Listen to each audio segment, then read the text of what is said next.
Lalu dengan kontrak perkuliahan kita,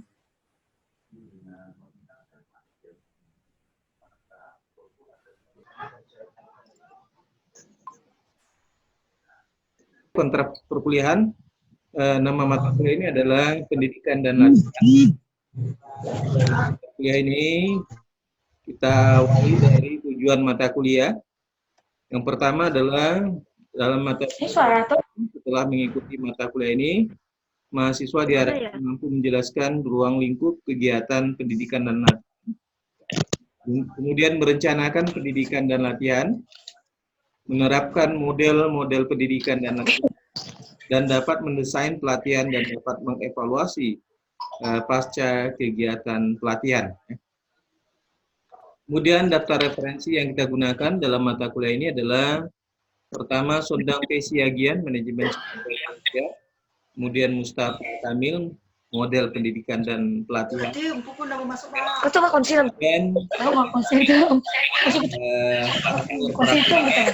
Perencanaan dan Pengembangan Sumber Daya Manusia, kemudian Basir Bartos, Manajemen Sumber Daya Manusia, Adrianus Haryanto dan Agus Haruanto Hatna, Manajemen Sumber Daya Manusia, kemudian Yun Iswanto, Manajemen Sumber Daya Manusia.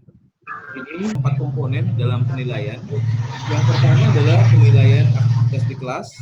Ya, di kelas ini maksudnya dalam perkuliahan online ini, kemudian tugas terstruktur yaitu 20%, ujian tengah semester 30%, ujian akhir semester 40%, nilai dapat dikeluarkan bila mana seluruh komponen itu dapat terpenuhi. Kemudian ya, dalam mata kuliah ini adalah Anda diminta untuk membuat proposal kegiatan pendidikan dan latihan. Ya. Nah, nanti materinya akan saya share pada WA, salah satu WA Anda, nanti saya bagikan ke WA Anda. Ya, Anda dapat mengerjakan tugas itu. Ya kan? Mungkin ada yang mau tanyakan? Mata kuliah kita adalah konsep pelatihan, pendidikan, dan belajar.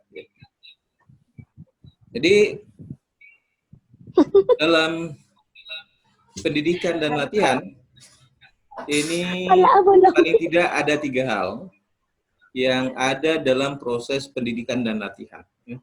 Pertama, ada konsep pelatihan, ada konsep pendidikan, ada konsep belajar. Konsep ini adalah pengertian tentang pelatihan, pengertian tentang pendidikan, pengertian tentang belajar. Jadi konsep itu adalah pengertian tentang sesuatu. Jadi istilah konsep adalah pengertian tentang sesuatu. Sehingga dengan pengertian itu kita akan mudah untuk membedakan mana yang pendidikan, mana pelatihan, dan mana yang disebut dengan belajar. Jadi pendidikan adalah suatu usaha sadar. Jadi usaha yang dilakukan secara sadar atas dasar kesadaran sendiri, atas dasar kemauan sendiri, yang dilakukan secara sistematis dalam mengembangkan seluruh potensi. Jadi kegiatan belajar tidak bersifat pasif, tapi bersifat aktif, yaitu dalam rangka untuk mengembangkan seluruh potensi pada peserta didik, dengan menggunakan pola pikir, sikap, dan perilaku yang ada dalam diri manusia agar menjadi manusia seutuhnya. Jadi maksudnya adalah karena sifat manusia itu adalah selalu ingin tahu, sehingga untuk selalu ingin tahu maka manusia itu harus belajar. Jadi belajar itu ada belajar formal, ada yang belajar informal atau non formal. Nah, karena itu pendidikan adalah upaya yang dilakukan secara sistematis dengan upaya yang maksimal, dengan program tersendiri, dengan kurikulum, dengan silabus dan sebagainya, sehingga dalam proses pembelajaran itu dapat berlangsung dengan baik.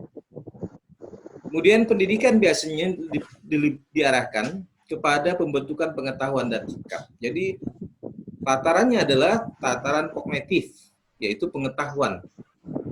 Kemudian tataran afektif, tataran sikap. Jadi dalam kegiatan belajar itu lebih banyak pada aspek-aspek kognitif atau pengetahuan, dan sikap atau afektif. Ya. Jadi dalam dunia pendidikan itu lebih menekankan pada aspek-aspek pengetahuan dan sikap. Sikap ini artinya bahwa orang belajar memiliki sikap terhadap proses belajar itu sendiri dan diwujudkan dalam tingkat pengetahuan seseorang. Kemudian sikap itu berbeda dengan etika, ya. Etika moral itu beda, ya. Sikap itu berkaitan dengan apa yang ada di benak oleh seseorang berkaitan dengan pengetahuan yang dimilikinya. Kemudian pelatihan adalah suatu kegiatan dari biasanya perusahaan, ya, atau organisasi yang dimaksud untuk memperbaiki dan mengembangkan sikap tadi. Jadi ketika orang yang sudah memiliki pengetahuan, orang yang sudah memiliki sikap belajar tadi, kemudian harus dikembangkan. Nah, pengembangannya ini harus dilakukan melalui pelatihan. Ya. Kemudian berkaitan dengan tingkah laku atau perilaku seseorang yang belajar, kemudian keterampilan dan pengetahuan dari para karyawan yang sesuai dengan keinginan perusahaan yang bersangkutan. Jadi setiap orang yang belajar atau dalam kegiatan pelatihan ini, ya sebenarnya kegiatan pelatihan ini adalah upaya belajar, tetapi lebih menekankan pada pengembangan sikap, karena dalam proses pendidikan lebih pada pengetahuan dan sikap.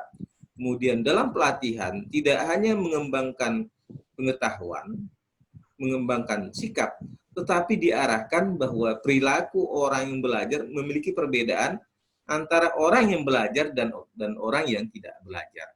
Sehingga dia memiliki keterampilan sesuai dengan keperluan terhadap dunia kerja yang dihadapinya.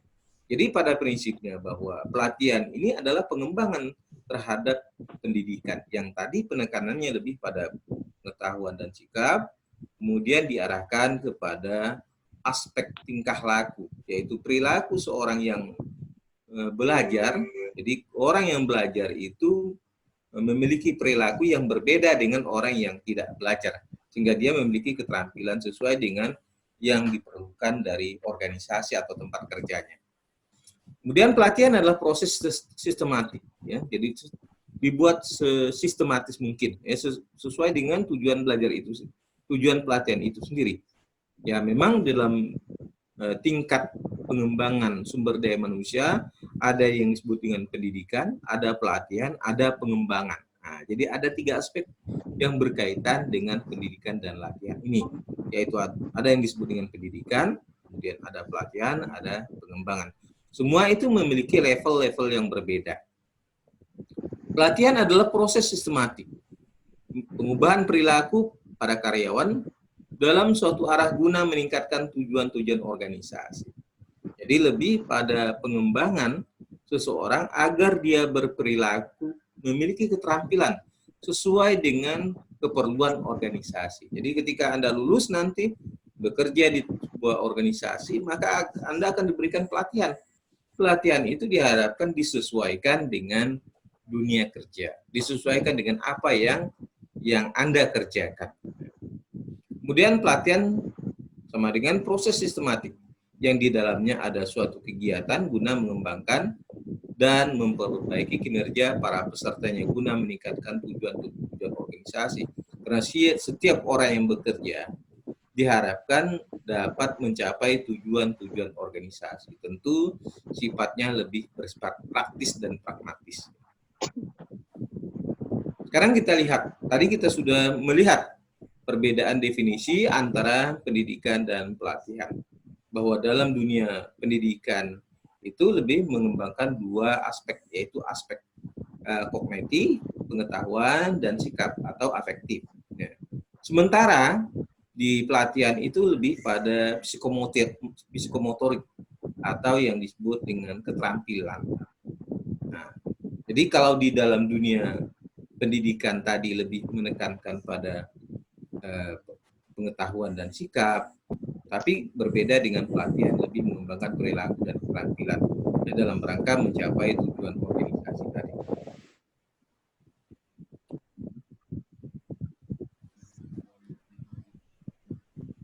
Kemudian Persamaannya adalah tadi perbedaan sudah kita lihat ya, lebih pada pengetahuan, sikap, kemudian perilaku dan keterampilan. Sekarang persamaan pendidikan pelatihan. Ya. Pendidikan pelatihan itu memiliki persamaan, yaitu baik itu pelatihan maupun pendidikan sama-sama membuat seseorang untuk belajar. Jadi ketika orang berada dalam kegiatan pelatihan dan pendidikan, ya kondisinya adalah mereka adalah orang yang sedang belajar, ya, orang yang belajar. Kemudian adanya transfer ilmu pengetahuan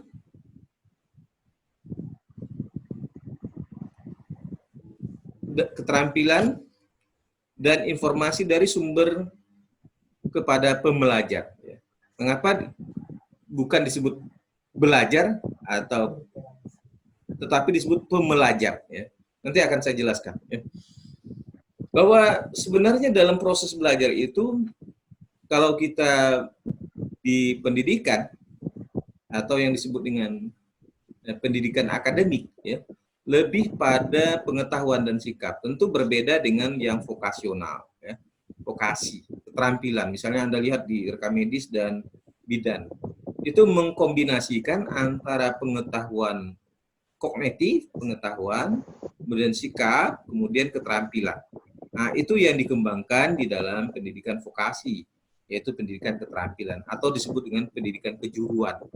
Nah, berbeda dengan Anda yang berpendidikan akademik, ya lebih menekankan faktor kemampuan akademis, yaitu pengetahuan dan sikap tadi, ya. Karena Anda diminta untuk meng-create atau menciptakan atau merancang sesuatu program. Tentu yang diharapkan dari Anda adalah kemampuan berpikir kritis, ya, dalam mengembangkan ilmu pengetahuan tadi.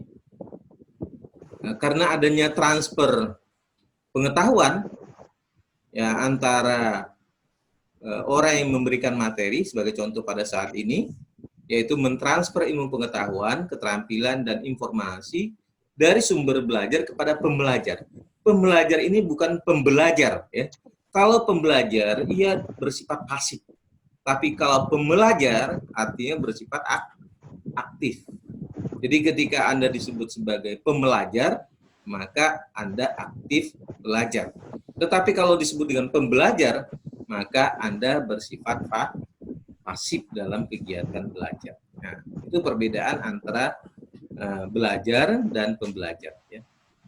Kemudian memerlukan sumber belajar, sarana prasarana belajar. Jadi perlu adanya sumber, ya, baik itu materinya, bahannya, referensinya, kemudian sarana belajar, bisa kelas, bisa whiteboard. Tapi kalau misalnya kita yang online ini, tentu ya akses internet kan begitu ya. Nah, kemudian HP atau laptop kan gitu ya.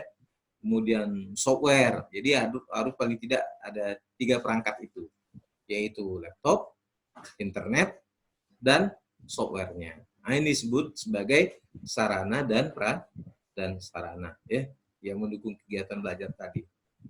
Kemudian baik itu pendidikan dan pelatihan itu tidak bersifat statis, tapi bersifat dinamis, berkembang terus-menerus. Sebagai contoh, bisa kita belajar secara konvensional, sekarang berubah menjadi online atau daring, ya.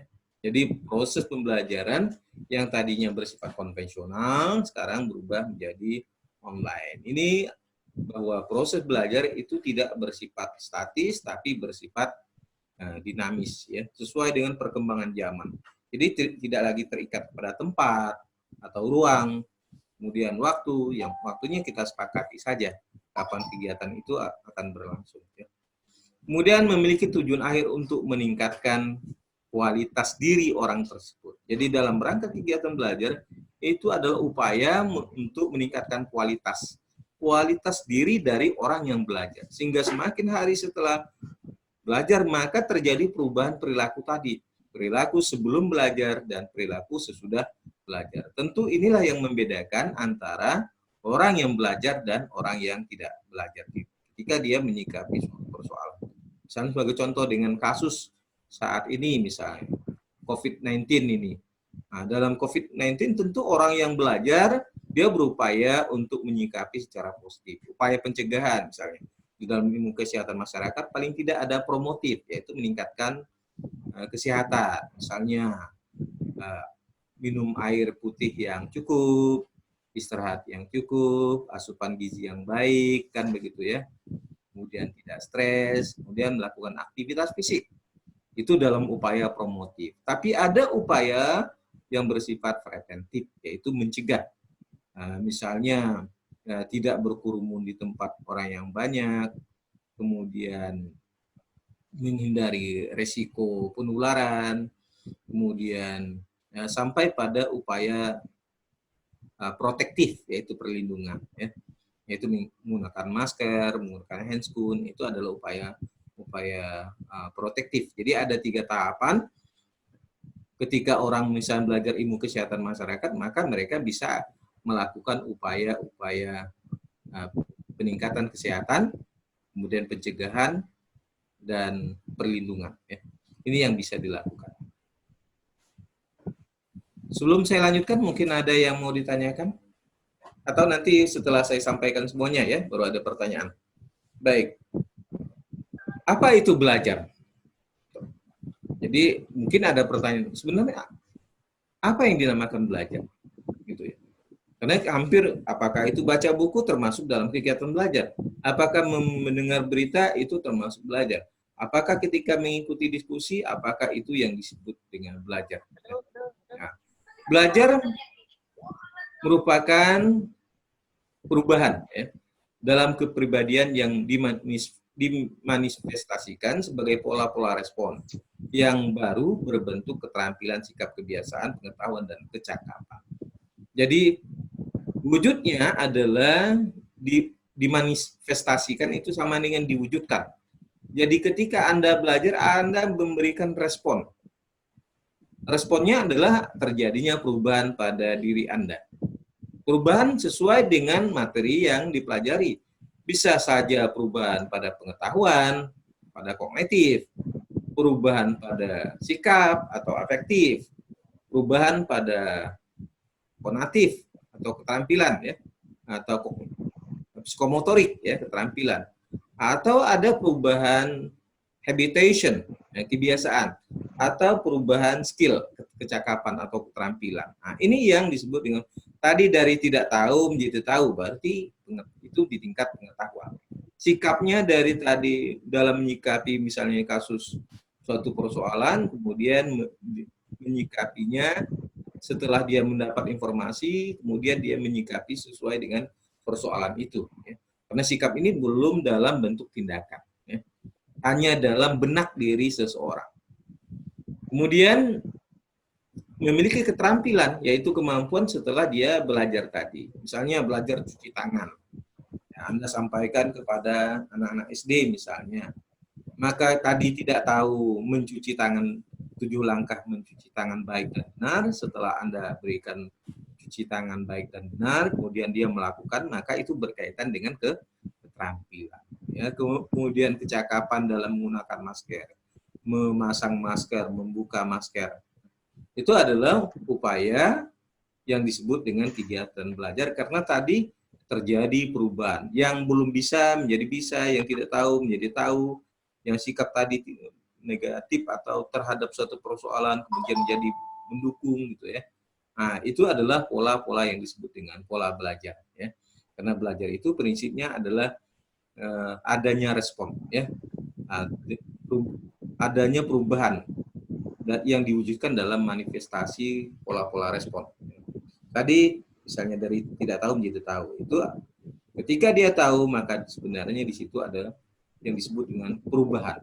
Perubahan itu yang disebut dengan kegiatan belajar. Jadi intinya bahwa proses belajar itu adanya perubahan dari dalam kepribadian yang dimanifestasikan atau yang diwujudkan pola-pola respon tadi. Kemudian menurut Vesta dan Thomson, belajar adalah perubahan perilaku relatif menetap sebagai hasil dari pengalaman. Jadi biasanya karena kalau kita mengikuti pengalaman tentu prosesnya panjang ya. Ya. Oleh sebab itu untuk mempercepat perubahan perilaku, maka dilakukanlah proses belajar tadi. Misalnya Anda ingin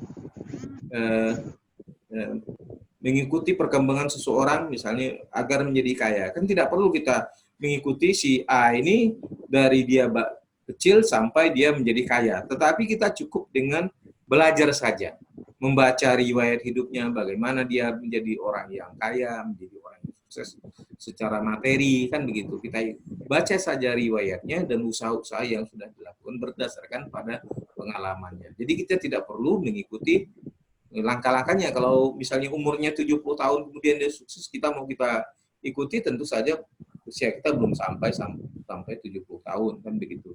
Oleh sebab itu, belajar adalah perubahan perilaku yang bersifat relatif menetap sebagai hasil dari pengalaman orang yang menyampaikan materi itu tadi. Kemudian menurut Gage dan Berliner, ya, bahwa belajar adalah suatu proses perubahan perilaku yang muncul karena pengalaman. Ya, jadi intinya bahwa belajar itu adanya perubahan, ya, perubahan perilaku, perubahan sikap, perubahan pengetahuan. Jadi ketika orang itu mengalami perubahan dari tidak tahu menjadi tahu, tidak pandai menjadi pandai, tidak bisa menjadi bisa atau dapat, gitu ya, maka itu sebenarnya disebut dengan proses belajar. Jadi ketika Anda membaca buku tadi yang sebelumnya Anda tidak tahu, ketika Anda baca ternyata menambah pengetahuan Anda tentang sesuatu, maka itu disebut dengan belajar. Misalnya tadinya Anda belum tahu perkuliahan secara online, kemudian dapat perkuliahan online, maka Anda tahu, maka itu termasuk dalam kegiatan belajar. Jadi tidak tahu menjadi tahu, tidak bisa menjadi bisa, itu dianggap sebagai kegiatan belajar, karena di situ terjadi perubahan. Sekarang, apa kaitannya pendidikan, pelatihan, dan belajar? Ya.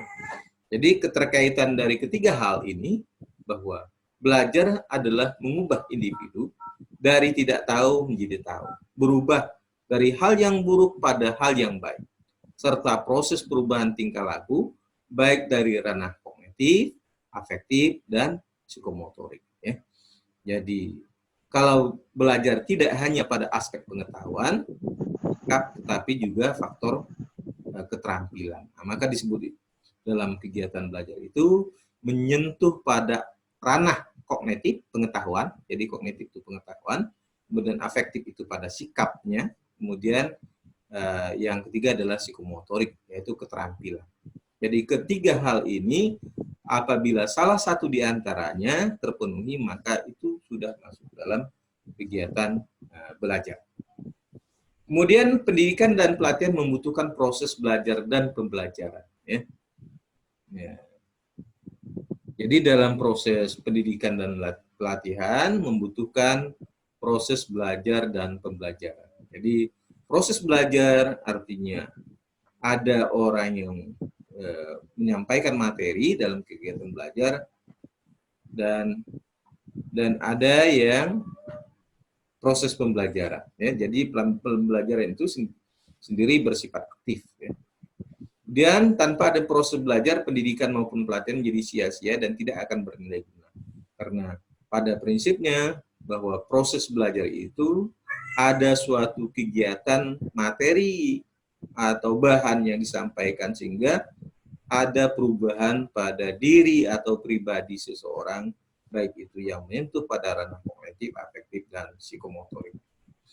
Pendidikan maupun pelatihan jadi sia-sia kalau kegiatan belajar itu tidak dilakukan. Ya. Kemudian tujuan pelatihan juga merubah tingkah laku seseorang serta mengembangkan keahlian dan pengetahuan yang dibutuhkan guna kelangsungan hidup tiap individu dan organisasi. Jadi sebenarnya ketika kita belajar atau kegiatan belajar itu sendiri adalah dalam rangka untuk memenuhi kelangsungan hidup kita, ya, karena ketika kita belajar maka kita dapat pengetahuan baru, dapat materi baru, dapat ilmu baru, maka pada saat kegiatan itulah sebenarnya dapat meningkatkan kualitas diri seseorang demi untuk kelangsungan hidup. Intinya bahwa ketika orang belajar tentu dia akan mendapatkan pendapatan dari hasil belajarnya, itu harapannya. Kemudian untuk menguasai materi tertentu dibutuhkan upaya aktif, ya, individu mengkonstruksi perilakunya. Jadi tidak bersifat pasif, tidak bersifat menunggu, tetapi bersifat lebih aktif. Karena dalam proses belajar ini tidak bersifat menunggu, tetapi dia yang berusaha mengupayakan dirinya untuk mengetahui, mengembangkan keterampilan yang dimilikinya tadi. Pengetahuan yang bertambah, sikapnya menerima dengan positif, kemudian harus bersifat aktif ya dalam proses. Ya, jadi memberikan pelatihan adalah membantu sasaran, mengkonstruksi pengetahuannya, sikapnya, serta keterampilannya. Jadi yang dikonstruksi, yang dibangun adalah ketika kita mengikuti pelatihan, maka kita sudah membangun pengetahuan, sikap, dan keterampilan. Nah, di situ dia akan dapat meningkatkan kualitas diri. Kemudian pengetahuan. Nah, jadi kalau kita gambarkan seperti ini, misalnya kalau orang dulu menggunakan ban, ini ada contoh ban kendaraan pada masa yang lalu. Ya, kita bisa bayangkan kalau ban seperti ini, kan gitu ya. Nah, betapa tidak enaknya berjalan kendaraan bannya seperti ini. Ya. Jadi interaksi manusia semakin lancar, pengetahuan semakin cepat menyebar.